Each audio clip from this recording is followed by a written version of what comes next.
اعوذ باللہ من الشیطان الرجیم بسم اللہ الرحمن الرحیم السلام علیکم ورحمۃ اللہ وبرکاتہ۔ دوستو، پیش خدمت ہے ایک ایسا وظیفہ جس سے دنیا اور آخرت دونوں سنور جائیں۔ جی ہاں، یہ عمل بہت ہمت کر کے میں بتا رہا ہوں، کیونکہ یہاں آخرت کی بات سننا کوئی نہیں چاہتا۔ سب کہتے ہیں جی دنیا کا بتا دیں، پیسہ ملنا چاہیے، نوٹ آنے چاہیے ہمارے پاس، مالدار بننا چاہیے، کروڑ پتی، ارب پتی، کھرب پتی بننے والے وظیفے بتائیں۔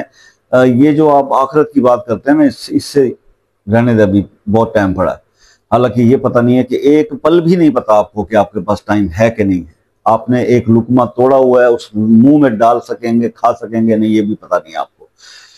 بہرحال میں بڑی ہمت کر کے آپ کو یہ تسبیح بتانے جا رہا ہوں کہ آپ سے پہلے بھی عرض کیا تھا کہ دنیا کے معاملات آپ کے خود بخود سیٹ ہو جائیں گے، آپ آخرت کی فکر شروع کر دیں۔ میں نے کبھی اس انسان کو پریشان نہیں دیکھا جس نے اپنی آخرت کی فکر شروع کی ہوئی ہے۔ پریشان وہی لوگ رہتے ہیں جو دنیا کے پیچھے بھاگتے رہتے ہیں اور ایک دن قبر کے اندر چلے جاتے ہیں، ان کی دوڑ کبھی ختم نہیں ہوتی۔ تو بہرحال آپ کو یہ اللہ تعالیٰ کے دو اسماء ہیں، اور میں سجیسٹ کروں گا کہ اس کو اپنی زندگی کا حصہ بنائیں۔ بہت معجزاتی اثرات ہیں اس کے، کمال کے اثرات ہیں اس کے، یعنی میں بیان نہیں کر سکتا کہ یہ اللہ کے جو اسماء ہیں، یا تواب ہو یا کریم ہو، اس کی کیا پاورز ہیں، اس کے پڑھنے سے آپ کو کیا کیا کچھ نہیں مل سکتا۔ تو یہ تو عمل کرنے کے بعد آپ کو اندازہ ہوگا۔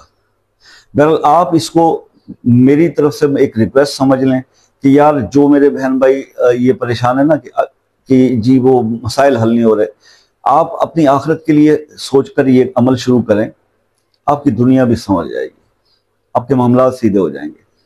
لیکن جب تک آپ دنیا کے ہی صرف پیچھے بھاگتے رہیں گے نا، اور اللہ سے توبہ نہیں کریں گے، اس کا کرم نہیں مانگیں گے، معاملات بہتر نہیں ہوتے۔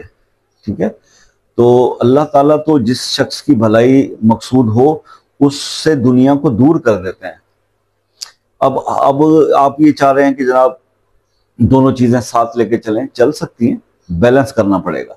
تو بہرحال جی آپ نے 21 دن یہ عمل کرنا ہے، اور یہ نام میں نے آپ کو بتا دی، اللہ تعالیٰ کے اسماء ہیں، یا تواب ہو یا کریم ہو۔ کوشش کریں کہ اس کی ہر نماز کے بعد ایک تسبیح پڑھ لیں، 21 دن تک پڑھ لیں، ہر نماز کے بعد ایک تسبیح۔ میں نے تو بہت سارے ایسے دوستوں کو دیکھا ہے کہ اس اسم کی برکت سے اللہ تعالیٰ نے انہیں روحانیت عطا کی، وہ دین کے اندر اور زیادہ ان کا جو کنیکشن ہے نا وہ گہرا ہو گیا۔ اور پھر جب دین آپ کو سمجھ میں آ جاتا ہے اور آپ اللہ کے بتائے ہوئے سمجھائے ہوئے پروسیس سے اپنی زندگی کو قرآن کے سنت کے مطابق گزارنا شروع کر دیتے ہیں، تو پھر یہ دنیا کے مسائل کو مسائل نہیں رہتے۔ آج بھی تو یہی ہے نا کہ ہم دعا کرانے کے لیے اللہ والوں کے پاس جاتے ہیں نا، تو انہوں نے کیا، وہ تو دنیا کے پیچھے نہیں بھاگ جاتے، تو اللہ کو راضی کر کے بیٹھے ہوتے ہیں۔ تو آپ لوگ ہم جیسے لوگ ان کے پاس جاتے ہیں دعا کے لیے، تو آپ خود اپنے اندر یہ چیز پیدا کریں۔ تو اس وظیفے کو، اس عمل کو ضرور کیجیے گا۔ ٹھیک ہے؟ میری طرف سے کمپلیٹ ہوا جی۔ پھر بھی کچھ سمجھ میں نہ آیا ہو تو آپ واٹس ایپ پہ رابطہ کر کے پوچھ سکتے ہیں۔ مختصر ویڈیو کر رہا ہوں تو کلوزنگ کی طرف آتے ہیں۔ دعاؤں میں یاد رکھیے گا۔ زندگی رہی تو نیکسٹ کسی ویڈیو میں پھر ملاقات ہوگی، تب تک کے لیے اجازت دیجیے۔ اللہ حافظ۔